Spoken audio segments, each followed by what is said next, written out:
Battlefield 2042 is a game that launched in horrible condition. From its conception, fans of the long-time running series hated everything about it, from its design to its gameplay and even its time period. Going off of the tried and true modern shooters like Battlefield 3 and Battlefield 4, and even steering away from the past with games like Battlefield 1 and 5, they set course for the future.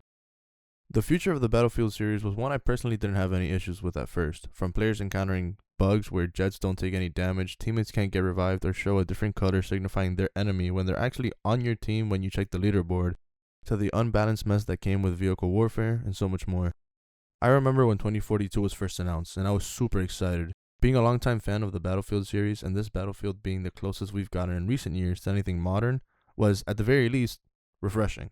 See, at the time, and even until now, I don't really mind the time period they chose, or the weapons, gadgets, or anything about it, really. At the core, the Battlefield DNA was there, at least to me. So, whenever the sign-up trailer came for the beta, me and my friend Ryan were out there. We signed up, months passed by after, and we finally got our hands on the game. And the beta, for the most part, wasn't that bad. I mean, I was running the game around 114 frames mostly on low settings, but that's something they can definitely fix later with some time. The one game mode and map that we had access to was Conquest on Orbital, and it was fun. It was generally a blast. I still remember the first time I got dragged into a tornado. It was frantic and terrifying, but also really fun. I kinda like the new features. The on-the-fly attachment swap kinda find a way to my heart. So after playing the beta for a good 20, 30 hours and not experiencing, honestly, anything major. I mean, no game-breaking bugs, no crashes, no issues, no even stutters. None of those things stopped us from enjoying the games because they weren't there for at least us. After the beta concluded, we kinda went all in and pre-ordered the gold editions of the game. And I know the new slogan by now. Remember, no pre-orders. But at the time, this wasn't a statement all too relevant. I think that Battlefield 2042 was kind of the red herring for this whole era of gaming and market crash and this and that. I mean, it was among the few games where that statement became popularized. More and more games became what Battlefield 2042 was trying to get out of the stigma for being a buggy and unplayable mess. And yeah, that release date came around and the game suffered from just about anything you can imagine. Glitches, bugs, flying vehicles, jets that can't crash into buildings. I mean, it was really bad. And I never really experienced any of that. The only real issue I faced were not being able to take out any of the armored vehicles. As an infantry soldier, that was my main thing. I'm a foot soldier at heart. The grunts that are on the battlefield that are boots to the ground until some jackass rams their jet into us because we're capping C and no one's nearby. So, since we didn't experience too many bugs, we played the game longer than most. And it wasn't until I got bombarded with connection errors that I had to stop playing the game entirely.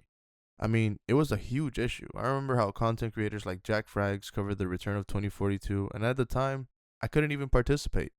Not because I couldn't boot it up, but because I just couldn't connect. The connection problems were so bad. I couldn't stay in the main menu for longer than 30 seconds. So like a year later down the road, I scoured the internet in an episode of straight boredom and frustration, and found one person, the only person actually, that had ever seen the problem and fixed it. I can't remember your username, but if you're watching this, thank you. So I finally had fixed the game and got rid of a feature that I'm sure is still in place to this day and is causing connection issues to plenty of people trying to enjoy this game. The long story short, I had to go into my router's port forwarding and remove EA's access network IP that they used to talk between my PC and the internet. Then it worked. After being deprived of all this new content, new features, new modes, guns, bug fixes, and even performance upgrades, I was finally able to load up the game and play uninterrupted. And I had to convince Ryan to play. And we did just that. And to be honest, at the time, and still currently, there's no real immersive experience like Battlefield 2042 besides the other titles, of course. I don't know how true this is, but EA as a whole supposedly installed a new anti-cheat, think Valorant kernel, into all the Battlefield games because trust me, I know Battlefield 5 was riddled with hackers sniping you with no bullet drop.